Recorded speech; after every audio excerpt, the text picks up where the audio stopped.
إن الحمد لله والصلاة والسلام على من لا نبي بعده أما بعد فأعوذ بالله من الشيطان الرجيم بسم الله الرحمن الرحيم إن الله اشترى من المؤمنين أنفسهم وأموالهم بأن لهم الجنة صدق الله العظيم. درود شريف پڑھی اللهم صل على محمد وعلى آل محمد كما صليت على إبراهيم وعلى آل إبراهيم إنك حميد مجيد. اللهم بارك على محمد وعلى آل محمد كما باركت على إبراهيم وعلى آل إبراهيم إنك حميد مجيد. الحمد لله. মাদ্রাসায়ে রাহিমিয়া গুজাদিয়ার বার্ষিক ইসলামী মহাসম্মেলনের সম্মানিত সভাপতি, উপস্থিত হযরত উলামায়ে কিরাম, মুরব্বিয়ানে ইজাম, আমার প্রাণপ্রিয় ছাত্র ও যুবক ভাইয়েরা, পর্দার আড়ালের মা ও বোনেরা, মহান আল্লাহ পাক পরওয়ারদিগারে আলমের সকল তারিফ এবং প্রশংসা, যিনি মেহেরবানি করে আজকের এই মাহফিলে আমাদেরকে আসার এবং গভীর রাত পর্যন্ত ধৈর্য ধারণ করে বসার তৌফিক দান করেছেন।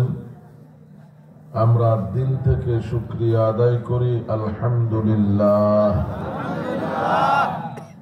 এবং আকায়ে নামদার, তাজদারে মদিনা, মাহবুবে কিবরিয়া, জিগার গোশায়ে আমেনা, মুহাম্মাদুর রাসূলুল্লাহ সাল্লাল্লাহু আলাইহি ওয়াসাল্লামের খিদমতে লাখো কোটি দরুদ ও সালামের হাদিয়া, যার আদর্শ আর তরিকার মধ্যেই রয়েছে মানব জাতির জন্য দুনিয়া এবং আখিরাতের কামিয়াবি আর সফলতা।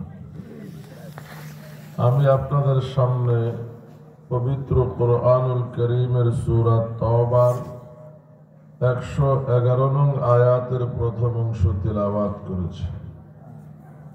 কোন প্রকার ভূমিকা ছাড়াই আলোচনা শুরু করতে চাই।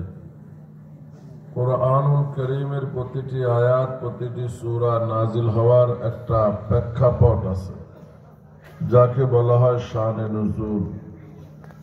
আমি যে আয়াত তেলাওয়াত করেছি, এই আয়াত নাজিল হওয়ার প্রেক্ষাপটটা কি? আমাদের নবীজি সাল্লাল্লাহু আলাইহি ওয়াসাল্লাম নবুয়ত প্রাপ্ত হওয়ার 11তম বৎসর 6 জন লোক এসেছে মদিনা শরীফ থেকে মক্কা শরীফে হজ করার জন্য। কোন বছর? নবীজির নবুয়তের 11তম বৎসর। মদিনা শরীফ থেকে 6 জন লোক এসেছে মদিনার হজরাজ গোত্রের। উদ্দেশ্য হলো হজ করা। এরা দেবদেবীর নামে হজ করবে, কাফের। আমাদের প্রিয় নবীজি সাল্লাল্লাহু আলাইহি সাল্লাম হজের সময় হলে মিনা, মুজদালিফা, আরাফায় ঘুরে বেড়াতেন, যাতে হজে আসা লোকগুলোকে দাওয়াত দিতে পারে। এই 6 জনের সাথে নবীজির সঙ্গে মিনায় দেখা। নবীজির সঙ্গে কিছুক্ষণ কথা বলার পর এই 6 জন নবীজির ব্যবহারে মুগ্ধ হয়ে মুসলমান হয়ে যায়। এই 6 জন হলো মদিনার প্রথম মুসলমান। এর আগে মদিনায় কোনো মুসলমান ছিল না। নবীজি তাদেরকে বললেন, তোমরা আপাতত মদিনায় গিয়ে তোমাদের ইসলামকে গোপন রাখবা, কারণ সব মানুষ হলো কাফের। যদি জানতে পারে তোমরা মুসলমান, জুলুম অত্যাচার হবে, ইসলামের উপর অটল অবিচল থাকা কঠিন হবে। এখন আপাতত ইসলামকে কি রাখবা? গোপন রাখবা। যখন মুসলমানদের শক্তি বাড়বে তখন প্রকাশ করবা, তবে একেবারে গোপনও থাকবা না। তোমাদের বিশ্বস্ত বন্ধু বান্ধব আত্মীয় স্বজন সুযোগ পাইলে তাদেরকে গোপনে দাওয়াত দিবা। এই 6 জন মদিনায় এসে 1 বৎসর গোপনে দাওয়াতি কাজ করে নতুন মুসলমান বানিয়েছে 7 জন। কত জন? 7 জন। 60 না 7, 6 7 কয়জন? 7 জন। পরের বৎসর তথা নবীজির নবুয়তের 12তম বৎসর নতুন 7 জন, পুরনো 6 জন থেকে 5 জন, মোট 7 5 12 জন আবারও মক্কাতে এসেছে হজের সময় হজ করার জন্য। কতজন? কোন বছর? যে বছর বাংলাদেশে সাহাবায়ে কেরামের আগমন হয়েছে। সুবহানাল্লাহ। নবীজির জীবদ্দশায় বাংলাদেশে ইসলাম এসেছে সাহাবায়ে কেরামের মাধ্যমে। মক্কা থেকে 80-82 জন সাহাবীর একটি দল আবিসিনিয়াতে গিয়েছে। সেখান থেকে 5 জনের ক্ষুদ্র একটি দল চীন দেশে এসেছে। এই 5 জনের যিনি আমির ছিলেন তিনি হলেন হযরত আবু ওয়াক্কাস রাদিয়াল্লাহু তাআলা আনহু। হযরত আবু ওয়াক্কাস হলেন মা আমেনার আপন চাচাতো ভাই। তাহলে নবীজির কি হবে? মার ভাই কি হয়? মামা। আবু ওয়াক্কাসকে হযরত সাআদের বাবা, সাআদকে জান্নাতের সুসংবাদ প্রাপ্ত 10 জনের একজন। আমরা যাকে বলি সাআদ ইবনে আবি ওয়াক্কাস, সাআদের বাবা আবু ওয়াক্কাস।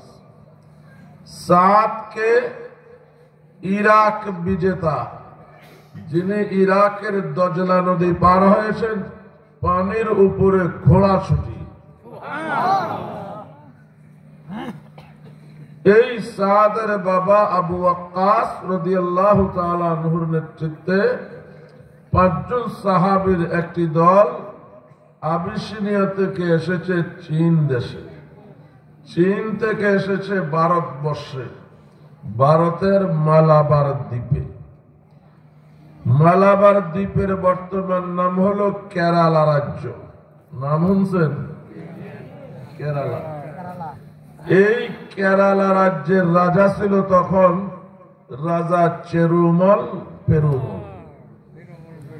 এই রাজার একটা অভ্যাস ছিল, বিদেশি মুসাফির পাইলে দাওয়াত করে খাওয়াইত। সাহাবায়ে কেরামের এই জামাতকে রাজা বাড়িতে এনে দাওয়াত করে খাওয়াইল। খাওয়া দাওয়া শেষে রাজা বলল, বিশেষ একটা বিষয় জানার জন্য আমি যে কোনো বিদেশি মুসাফিরকে দাওয়াত করে বাড়িতে আনি, সে যেই ধর্মেরই হোক, যেই দেশেরই হোক।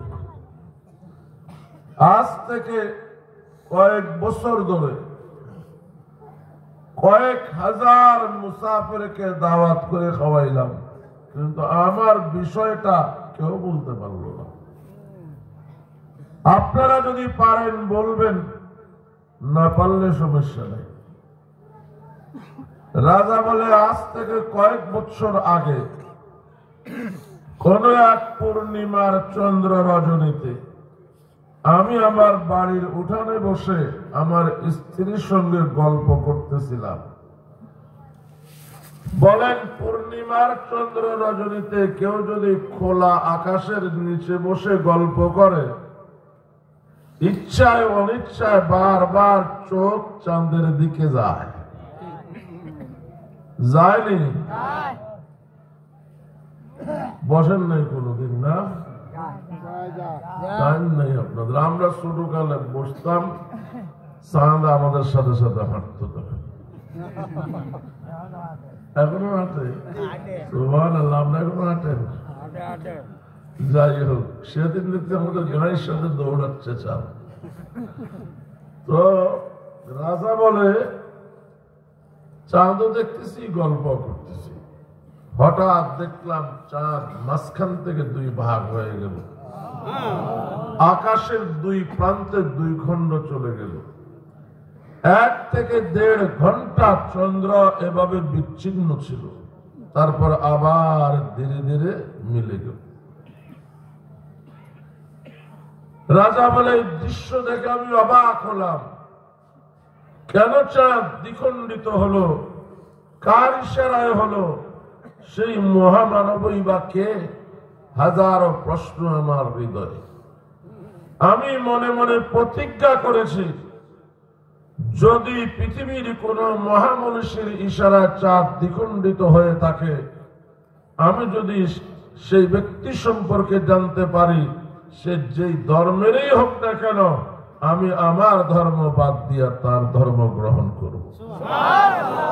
আমার পুরা রাজ্যের বিনিময় হলেও আমি তার দেশে গিয়ে তার সাথে সাক্ষাৎ করব।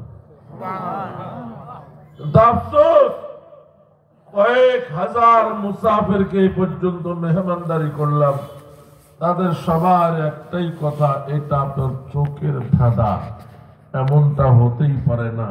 চাঁদ কেমনে দুই টুকরা? সাহাবায়ে কেরামের এই জামাত বলেন, আপনি 100 ভাগ সত্য বলেছেন।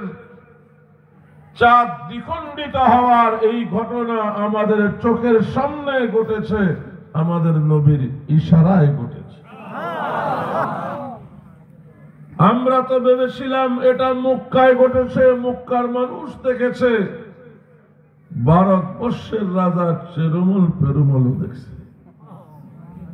বিস্তারিত শোনার পর রাজা সাহাবায়ে কেরামের এই জামাতের হাতে মুসলমান হয়ে যায়। মুসলমান হওয়ার পরে মক্কাতে নবীজির সাথে সাক্ষাৎ করতে যায়। কিছুদিন নবীজির দরবারে থাকার পর ফেরার পথে ইয়েমেনের শাহরুন নামক জায়গায় রাজা ইন্তেকাল করে।